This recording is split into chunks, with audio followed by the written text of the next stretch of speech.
me consumera.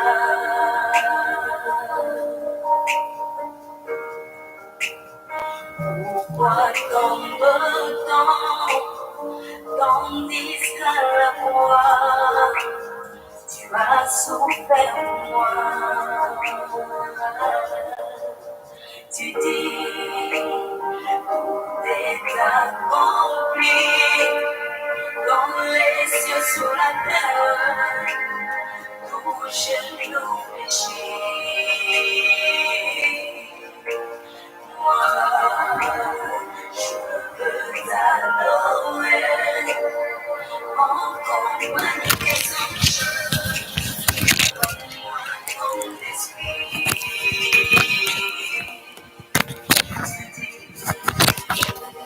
Où est cette puissance de Saint-Esprit sans passion? Où sont mes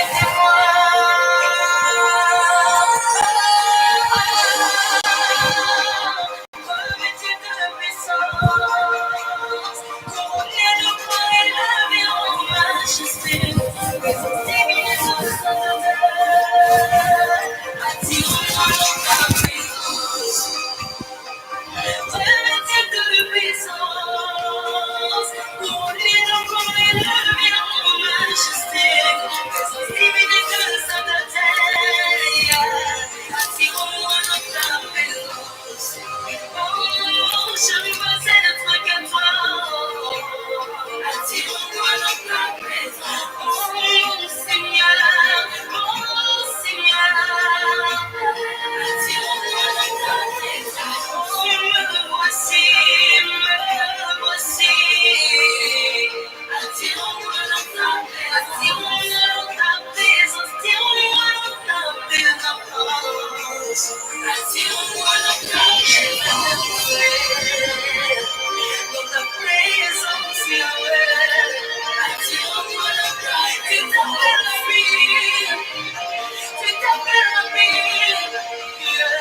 Attire-moi dans ta présence. Tu es mon roi. Attire-moi dans ta présence.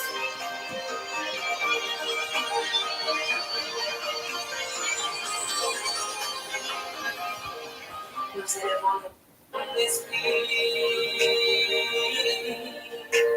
Tu dis, pour recevoir une puissance, le Saint-Esprit descendra sur moi, pour serrer mes témoins.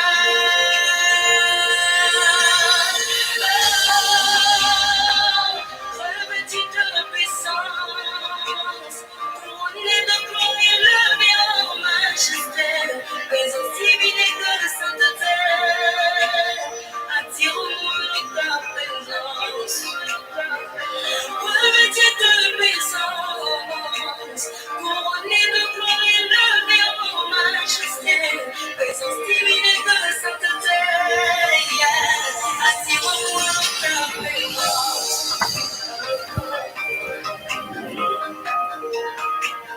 Attire-moi dans ta présence. Oh, Jésus.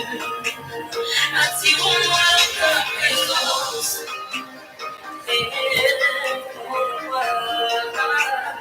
Attire-moi dans ta présence.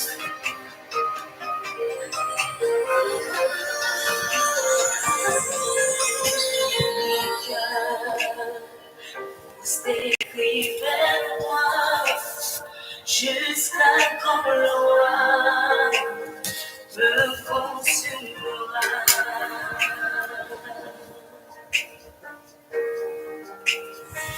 Pourquoi tombe-t-on, tandis qu'à la croix, tu as souffert pour moi?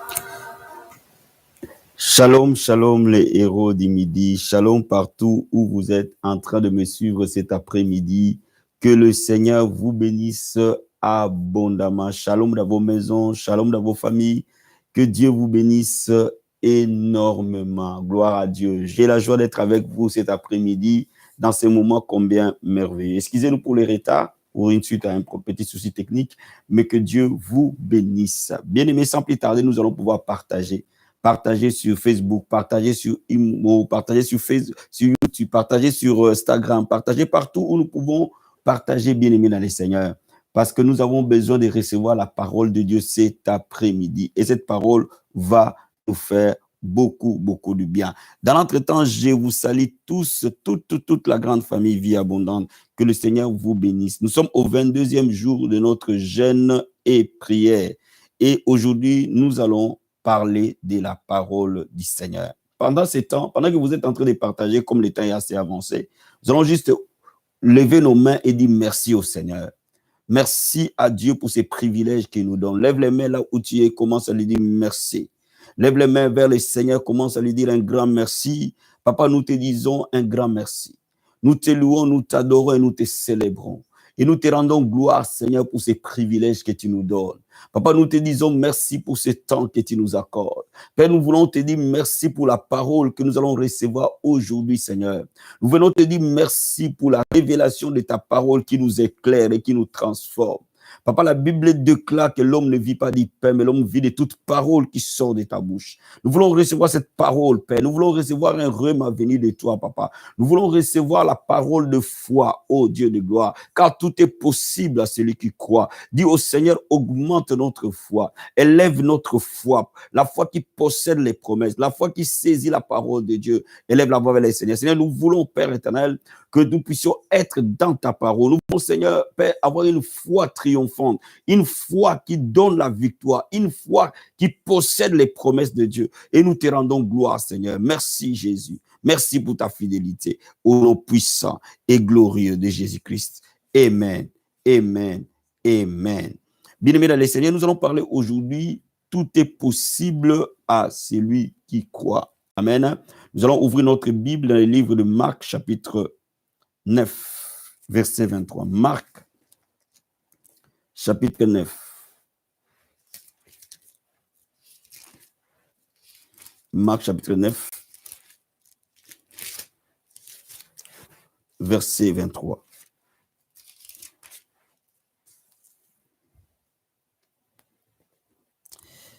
La Bible nous dit ceci. On peut commencer à partir du verset 21, mais ce qui nous intéresse, c'est le verset 23. Jésus demanda au père de l'enfant lunatique, combien y a-t-il de temps que cela lui arrive? Le père répondit, depuis son enfance, répondit-il. Et souvent, l'esprit l'a jeté dans le feu, dans l'eau pour le faire périr. Mais si tu peux quelque chose, viens à notre secours et compassion de nous. Et Jésus lui dit, si tu peux, tout est possible à celui qui croit. Amen.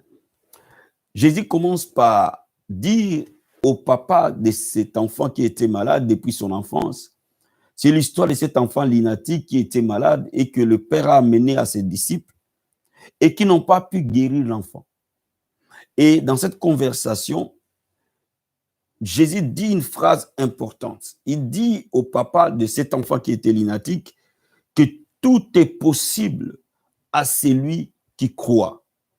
Cela veut dire quoi? Cela veut dire que celui qui croit a accès aux possibilités illimitées qui engagent Dieu.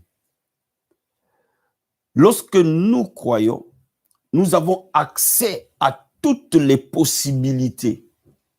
Lorsque nous croyons, nous avons accès à toutes les ressources. Voilà pourquoi la Bible dit « Tout est possible à celui qui croit ». En d'autres termes, comme la Bible dit « Tout est possible à Dieu », tout est aussi possible à celui qui croit. Bien-aimé, la foi engage l'omnipotence de Dieu. Vous savez, tout être spirituel est appelé Dieu lorsqu'il est omnipotent, omniprésent et omniscient. Omnipotence de Dieu veut dire la toute-puissance de Dieu. Pourquoi on dit la toute-puissance de Dieu? Parce que Dieu se suffit par lui-même. Dieu n'a pas besoin d'aide pour qu'il soit Dieu. Tout ce qu'il décide de faire, il a la capacité de le faire. La Bible dit rien n'est étonnant de sa part. Donc, bien aimé, quand nous commençons à croire, nous commençons à se mouvoir dans ce que la Bible nous dit que nous sommes participants de la nature divine. Nous participons à sa nature, nous portons sa nature, nous portons ce qu'il est en nous. Donc voilà pourquoi celui qui croit a toutes les possibilités. Je voudrais dire à quelqu'un ce matin, je vais me réexpliquer pour que tu me comprennes. Quand tu crois, tu peux accéder à toute la guérison possible. Quand tu crois, tu peux devenir tout ce que Dieu a prévu pour toi que tu seras. Quand tu crois, tu peux accéder à toutes les délivrances possibles. Quand tu crois, tu peux accéder à tous les miracles possibles. Donc la foi est la clé du royaume qui te permet d'accéder au trésor divin et y accéder en plénitude. C'est pour ça que Jésus dit, tout est possible à celui qui croit. Donc celui qui croit ne connaît pas les limites. Laisse-moi t'expliquer la dimension où notre foi se développe reflète la dimension où Dieu nous utilise.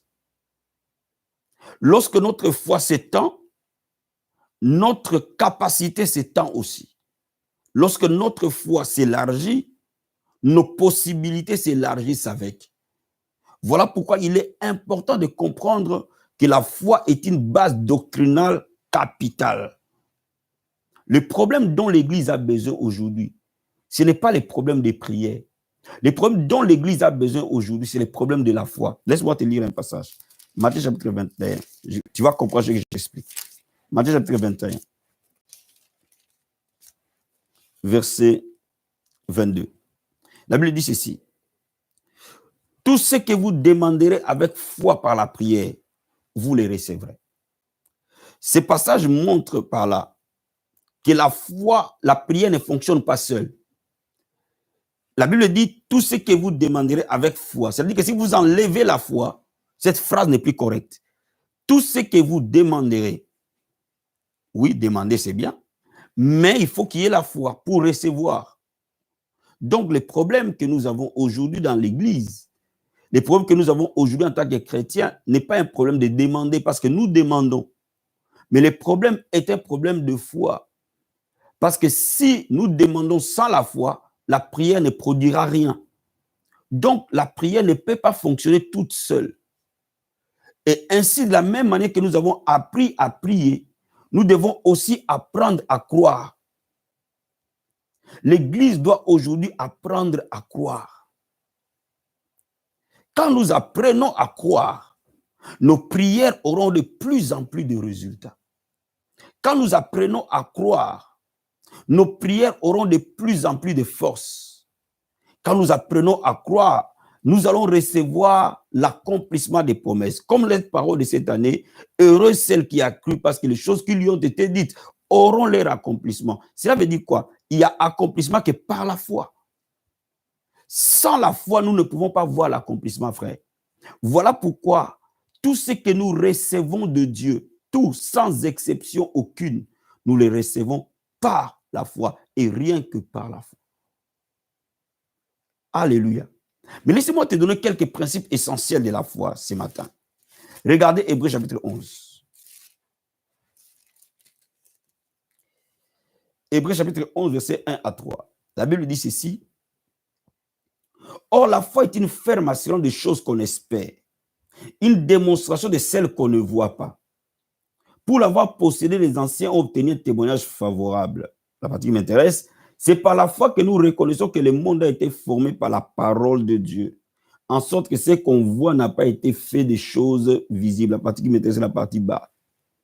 En sorte que ce qu'on voit n'a pas été fait par des choses visibles. En d'autres termes, en sorte que le monde physique ou le monde visible n'a pas été fait des choses visibles. Ou alors, en d'autres termes, le monde visible est fait par les choses invisibles. En d'autres termes, le monde matériel est créé par le monde spirituel. Donc, la foi permet de saisir le monde spirituel et d'opérer dans le monde spirituel. Pourquoi? Parce que le monde spirituel crée le monde physique. C'est d'abord le monde spirituel, alors vient le monde matériel. Si nous voulons croire à Dieu, nous devons comprendre que Dieu opère dans les mondes spirituels. Et lorsque nous avons l'assurance dans les mondes spirituels, nous pouvons avoir tout ce que nous voulons dans les mondes physiques. Laisse-moi maintenant t'expliquer quelque chose. La foi ne donne pas à l'homme ce qui n'existe pas. La foi n'est rien d'autre qu'un transformateur. Comme un transformateur peut transformer un courant fort en un courant faible, de la même manière, la foi n'est qu'un transformateur qui transforme ce qui est spirituel au matériel. En d'autres termes, toutes les promesses de Dieu existent. Come on. Tout ce que Dieu dit existe. Mais il existe dans le monde spirituel. Tout ce que Dieu dit existe. Mais cela existe dans le monde spirituel, dans le monde invisible. Parce que Dieu opère dans le monde invisible. Et la foi permet maintenant ce qui existe dans le spirituel devenir physique. Ou en d'autres termes, la foi permet d'accoucher physiquement les promesses spirituelles. La foi te permet d'accoucher physiquement ce que Dieu t'a donné spirituellement. Comment? Regarde, quand Jésus dit à Pierre, avance dans l'eau profonde et jette les filets à droite. Pierre dit à Jésus, nous avons péché toute la nuit, mais nous n'avons rien trouvé. Mais sur ta parole, je jetterai les filets. D'accord? Pierre répond par rapport à la connaissance physique de la pêche. Pierre connaît la pêche en tant que pêcheur professionnel. Pierre connaît qu'il n'y a pas de poissons à l'heure où nous sommes parce que nous avons cherché ici toute la nuit et nous n'avons rien trouvé. Pierre ne dit pas faux, mais seulement Pierre opère dans le monde physique. Mais Jésus est en train de lui parler de la réalité du monde spirituel. Donc Pierre dit vrai, mais physiquement. Mais Jésus qui opère dans le monde spirituel sait que quand il parle, sa parole, elle crée. Cela veut dire que même si physiquement les poissons ne sont pas là, mais parce qu'il a parlé opérant dans le monde spirituel, il crée quelque chose dans le spirituel et ça apparaît physiquement. Donc, Jésus, quand il parle, les poissons sont créés à cet instant-là parce que Jésus a parlé. Est-ce que quelqu'un comprend ce que j'ai dit? Quand vous allez être une personne de foi, vous aurez accès au monde spirituel et vous pouvez influencer les choses partant du monde spirituel. Comment? Vous pouvez changer les choses partant du monde spirituel. Je vais dire à quelqu'un, lorsque tu opères dans le monde physique, tu es limité. Mais quand tu vas commencer à opérer dans le monde spirituel, tu n'auras plus de limites. Vous voyez, moi aujourd'hui, il m'est difficile d'accéder physiquement au président Macron, ni au préfet, ni au premier ministre. Physiquement, il est difficile. Mais spirituellement, il n'y a pas de barrière.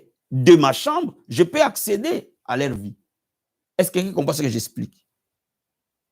Parce que dans le monde spirituel, vous allez vaincre toutes les barrières. Bien, mais si tu vois que dans le monde physique, rien n'avance, fais-le modifier dans le monde spirituel. Change les choses de l'esprit et le monde matériel va obéir. Est-ce que quelqu'un comprend ce que j'explique? La foi permet d'accoucher dans le monde physique les bénédictions spirituelles. Quand Dieu nous a parlé cette année que c'est l'année de l'accomplissement, bien aimé, ne pense pas que l'accomplissement va se faire. L'accomplissement est déjà là. Quand Dieu dit la chose existe, mais c'est par la foi que nous engageons l'accouchement de ce qui est physique. Je vais dire à quelqu'un, c'est par la foi que les promesses que Dieu t'a données, les prophéties que tu as reçues vont s'accomplir. C'est par la foi que ce que Dieu dit s'accomplit. Est-ce que quelqu'un comprend ce que j'explique? Voilà pourquoi la foi est un domaine capital. Laisse-moi te dire, celui qui ignore la foi, ignore le bras de Dieu. Regarde ce que la Bible nous dit au verset 6. Or, sans la foi, il est impossible de lui être agréable, car il faut que celui qui s'approche de Dieu croient que Dieu existe et qu'il est le rémunérateur de ceux qui les cherchent. Tu vois, sans la foi, vous ne pouvez pas être agréable à Dieu. En d'autres termes, Dieu ne supporte pas l'incrédulité. Dieu n'arrive pas à supporter l'incrédulité.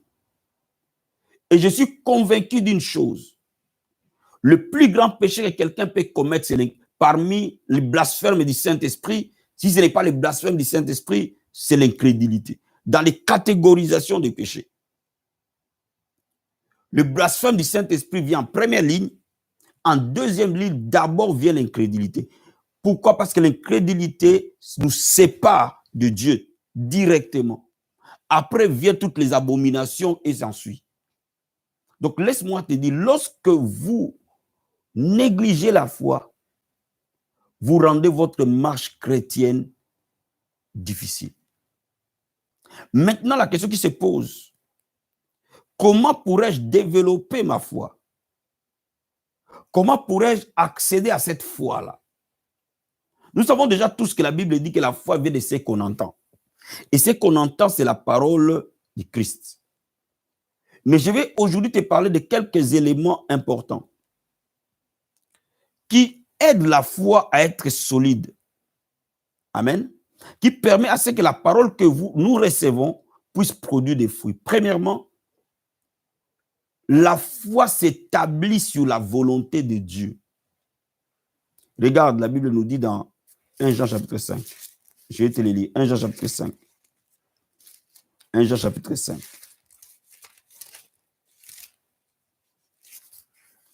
Verset 14 à 15. La Bible dit ceci.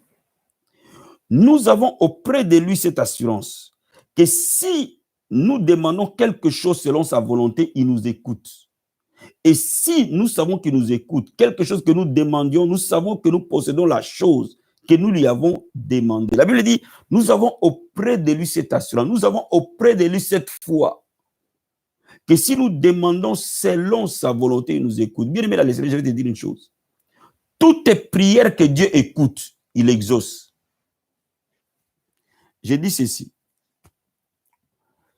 Toutes prières que Dieu écoute est exaucée. Parce que la Bible dit, en lui, il n'y a que oui et amen.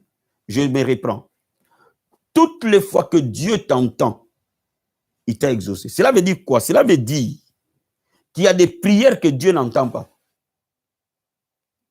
Il y a des gens que Dieu n'entend pas. Come on, come on, come on. Il y a des choses que Dieu n'écoute pas. Il y a des gens que Dieu n'entend pas. Tout ce que Dieu entend, l'exauce. Parce qu'en lui, il n'y a que oui et amen. Mais à une seule condition, Dieu n'entend qu'un seul langage, le langage de sa volonté. Au fait, comment, je vais m'expliquer. Je peux être avec un Chinois et que lui me parle. S'il me parle en chinois, il a parlé certes, mais moi je n'aurais pas compris ce qu'il a dit. Parce qu'il me parle en chinois. Parce que moi je ne comprends pas le chinois. De la même manière, quand nous parlons autre langage que la volonté de Dieu, c'est comme si nous parlons chinois à Dieu. Dieu ne l'écoute pas. Parce que Dieu n'écoute que sa volonté. Donc, si nous sommes intelligents et que nous voulons que Dieu nous écoute, nous devons comprendre son langage. Apprendre à utiliser son langage.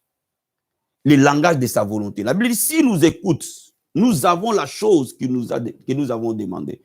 Et l'apôtre Jean dit que nous avons cette assurance, cette conviction, cette certitude que si Dieu nous écoute, nous avons la chose. Ah, comment?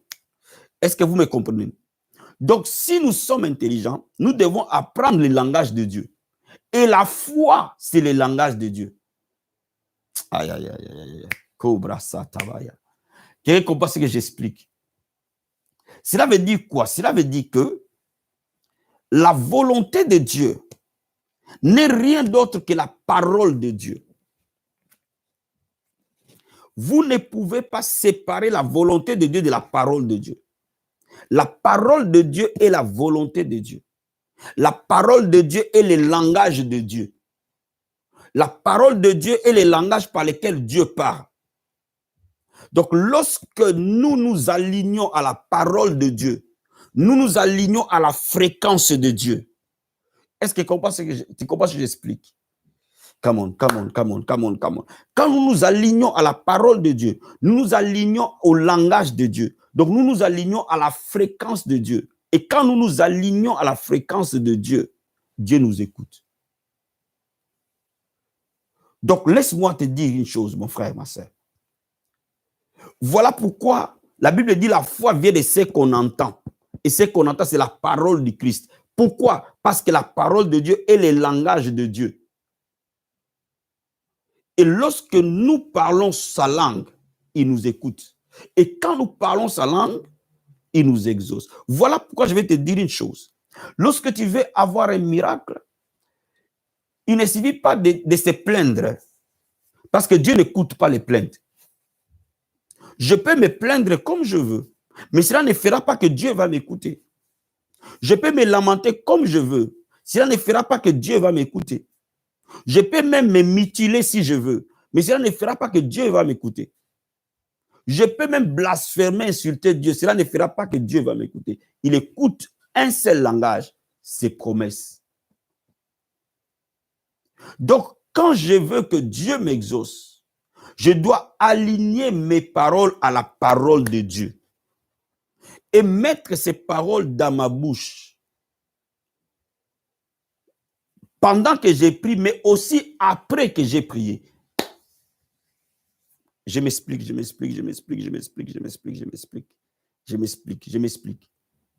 Est-ce que vous me saisissez? Aujourd'hui, je suis sûr que si tu as la révélation de Dieu, c'est fini. Tu as la clé du royaume de Dieu. Ça va débloquer quelque chose dans ta vie et tu ne pourras plus jamais rester le même. Donc, laisse-moi te dire, je peux aimer Dieu sans parler son langage. Je peux servir Dieu sans parler son langage. Mais si réellement je veux vivre de la gloire de Dieu, je dois apprendre premièrement à parler le langage de Dieu. Quoi? La parole. Quand je mets les promesses de Dieu dans ma bouche, le miracle de Dieu se manifestera nécessairement. Quand je mets la parole de Dieu dans ma bouche, la situation changera nécessairement. Maintenant, laisse-moi te dire quelque chose de très important. Ouvrons le livre de Malachie. Malachie. Chapitre 3. Malachie chapitre 3. Et je vais te lire un verset. Le verset 16. La Bible dit ceci. Alors ceux qui craignent l'Éternel se parlèrent l'un à l'autre. L'Éternel fut attentif et il écouta. Et un livre de souvenirs fut écrit devant lui pour ceux qui craignent l'Éternel et qui honorent son nom. La Bible dit, ceux qui craignent l'Éternel se parlèrent l'un à l'autre. Et l'Éternel fut attentif et il écouta. Bien aimé, je vais te dire une chose. Dieu tend l'oreille parfois dans nos conversations. Généralement, qu'est-ce qui se passe pour nous les chrétiens? Pourquoi parfois notre foi est faible? Parce que généralement, quand nous prions, nous avons le langage spirituel dans la prière. Parce qu'on nous a donné de la phraséologie. On nous a donné de bonnes phrases et nous avons écouté des phrases. Vous savez, quand certaines personnes prient, ça donne envie. Oh là là, les narcisses et les sarons, l'étoile brillante du matin. Il y a des langages. Amen.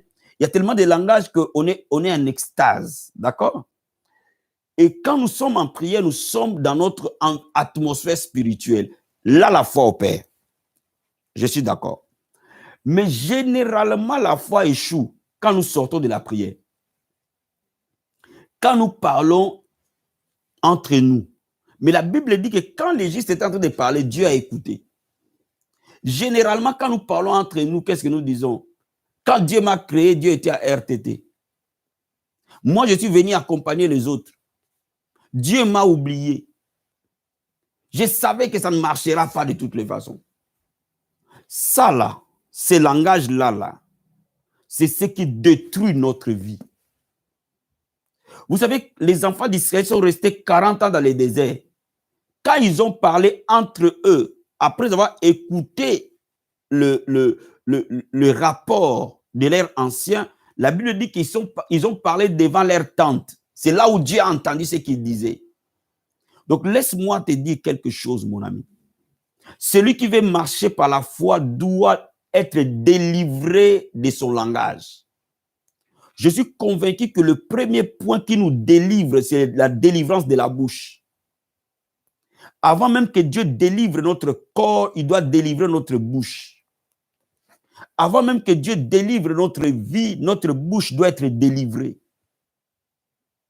Bien aimé, nous parlons parfois spirituellement à l'église. Nous parlons la foi quand nous présidons, nous parlons la foi quand nous prêchons, nous parlons la foi quand nous sommes à l'église, mais nous parlons l'incrédulité quand nous sommes chez nous. Nous parlons l'incrédulité quand nous sommes au travail. Nous parlons l'incrédulité quand nous sommes avec nos amis. Nous parlons l'incrédulité tout au long de la journée. Nous ne parlons que doute, incrédulité, impossibilité. Voilà pourquoi notre foi s'affaiblit. Voilà pourquoi notre prière peut prendre beaucoup de temps. Je vais dire à quelqu'un ce matin, on a parfois l'impression que pour que Dieu nous exauce, il faut attendre des années. Mais je te dis, si simplement ta langue est déliée, si simplement ta langue est délivrée, tes miracles seront prompts et rapides. Bien-aimé, la foi ignore parfois l'évidence. Come on, come on, come on. La foi parfois ignore tout ce que toute personne voit. On est venu informer à Jairus que ta fille est morte. Jésus lui dit, la Bible dit, sans tenir compte de leurs paroles. Sans tenir compte de leurs paroles. Bien aimé, les gens peuvent voir que tu es célibataire à vie. Les gens peuvent voir que ta vie n'avance pas. Toi-même, tu peux le voir, mais tu le vois dans le monde physique. Essaye de le voir dans le monde spirituel, tu verras autre chose. Alléluia. Alléluia. Bien aimé, les gens peuvent voir, mais ils voient dans le monde matériel. Ils ne voient pas dans le monde spirituel. Seuls très peu peuvent voir dans le monde spirituel. Or, nous opérons pas dans le monde matériel, nous opérons dans le monde de l'esprit. Donc, les gens peuvent voir les choses dans le monde physique. Ça les engage à eux. Mais nous, nous engageons le monde de l'esprit. Nous engageons le ciel. Nous engageons les anges. Nous n'engageons pas les humains. Est-ce que je me fais comprendre ce matin? Donc, quand vous saisissez la parole de Dieu, ne collabore pas avec le monde physique. Ton médecin peut voir ses cancers, mais l'esprit voit la guérison. Ton médecin peut voir que tu es assis sur un fauteuil roulant, mais l'esprit voit que tu marches. C'est ça la foi. Or, la foi va dire ce que le monde de l'esprit dit, ce que Dieu dit dans sa parole, constamment. Donc, refuse de parler négativement. Dans nos conversations, nous détruisons notre foi. Quand nous sommes seuls, nous détruisons notre foi. Mais souvent, quand nous sommes à l'église, nous avons la foi. C'est ça le problème.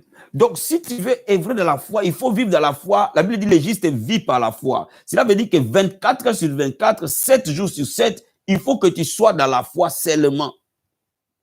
Est-ce que vous comprenez ce que j'explique? C'est pour ça que la Bible dit, alléluia, la foi vient de ce qu'on entend, et ce qu'on entend, c'est la parole du Christ. Et la Bible déclare, de l'abondance du cœur, la bouche parle. Si tu remplis ton cœur de la parole de Dieu, la parole de Dieu sortira dans ta bouche, quelles qu'en soient les circonstances. Croire, c'est ça. C'est un choix, c'est une décision de s'aligner à ce que Dieu a dit, parce que je sais que ce que Dieu a dit subsiste. Je vais te lire un passage dans Matthieu plutôt, chapitre 7. Écoute. Regarde ce que la Bible dit, Matthieu chapitre 7.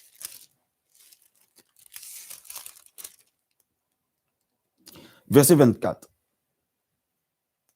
La Bible dit ceci, c'est pourquoi quiconque entend ces paroles que j'ai dit et les met en pratique sera semblable à un homme prudent qui a bâti sa maison sur le roc. La pluie est tombée, les torrents sont venus, les vents ont soufflé et se sont jetés contre cette maison. Elle n'est point tombée parce qu'elle était fondée sur le roc. La parole de Dieu est le roc.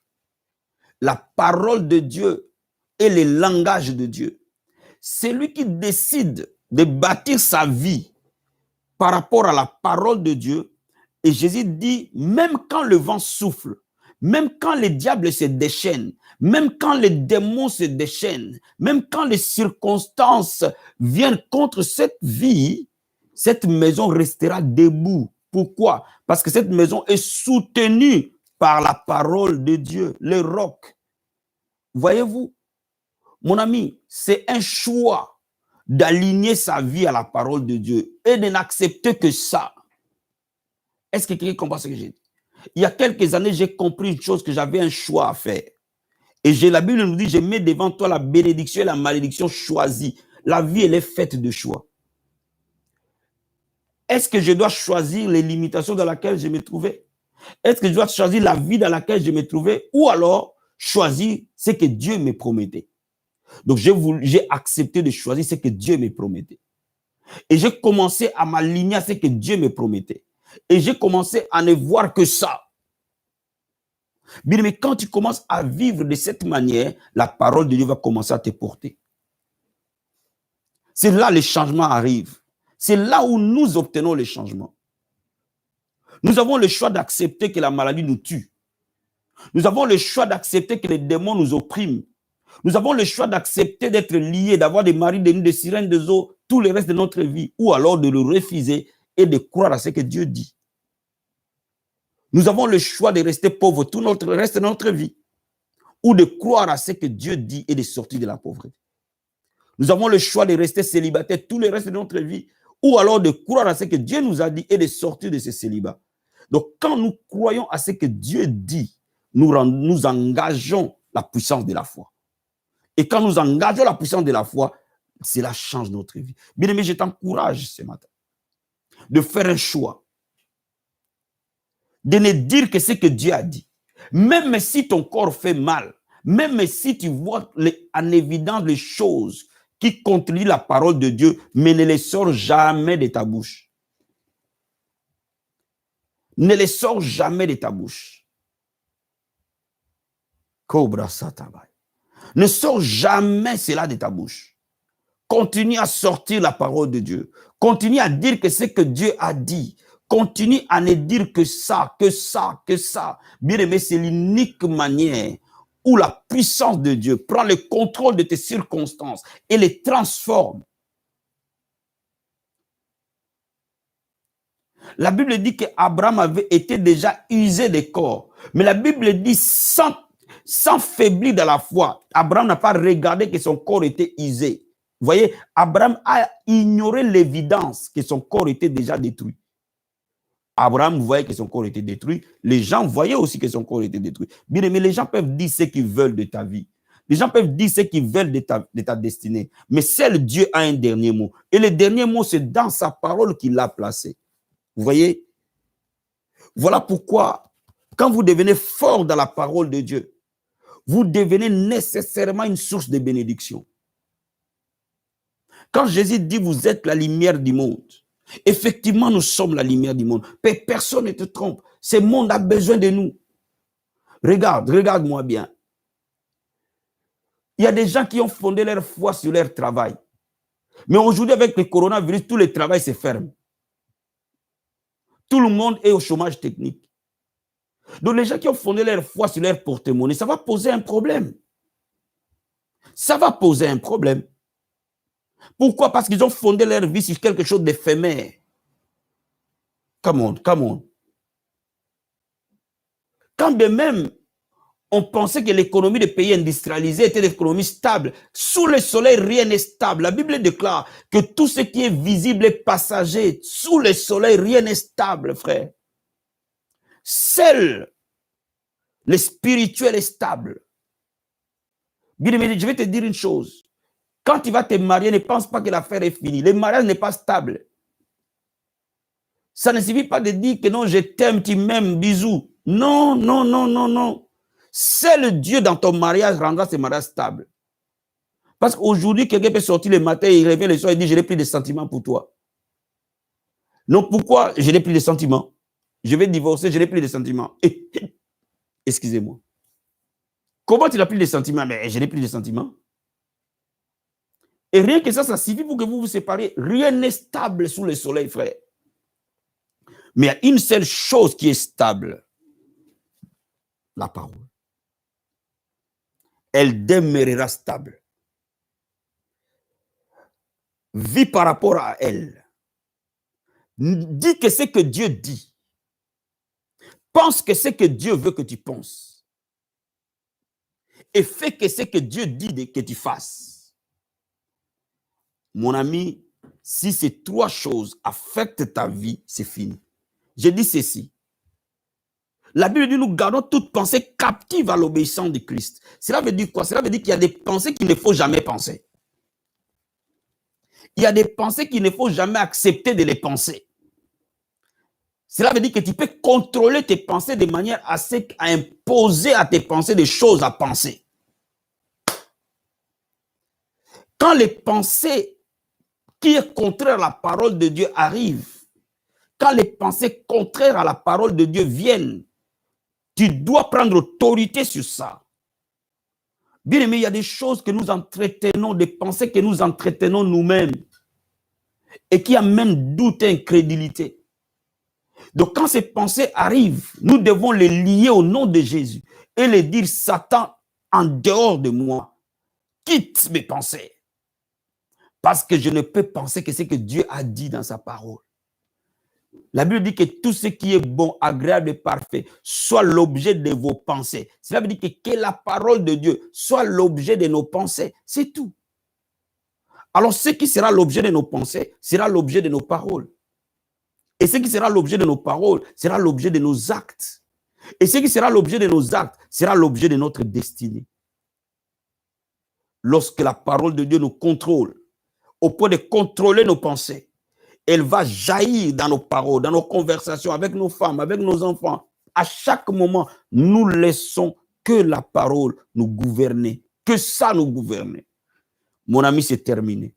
Nous engageons la puissance de la foi. Et la Bible dit tout est possible à celui qui croit. Alors tu ne connaîtras que des possibilités. Tu ne connaîtras que de la réussite. Tu ne connaîtras que le succès. Tu ne connaîtras que la guérison, la santé, la délivrance. Tu ne connaîtras que des percées. Une seule possibilité. Tu ne connaîtras que la victoire. Que l'ennemi se déchaîne, c'est son problème. Que tes adversaires se déchaînent, ça c'est leur problème. Mais moi, j'ai les yeux fixés sur Jésus. Voilà pourquoi je te dis cet après-midi, et les yeux fixés sur Jésus, et les yeux fixés sur la parole. Il est l'auteur de notre foi, et c'est lui seul qui amène cette foi à la perfection.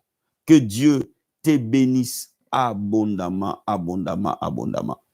Bien-aimé, si tu as été béni cet après-midi, n'oublie surtout pas de liker la vidéo et de nous laisser un petit commentaire. Mais aussi, si tu es abonné, tu n'es pas encore abonné à la Vie Abondante Télévision, n'oublie pas de t'abonner et d'activer la cloche. C'est ici que ça se passe. N'oublie pas, tout est possible à celui qui croit.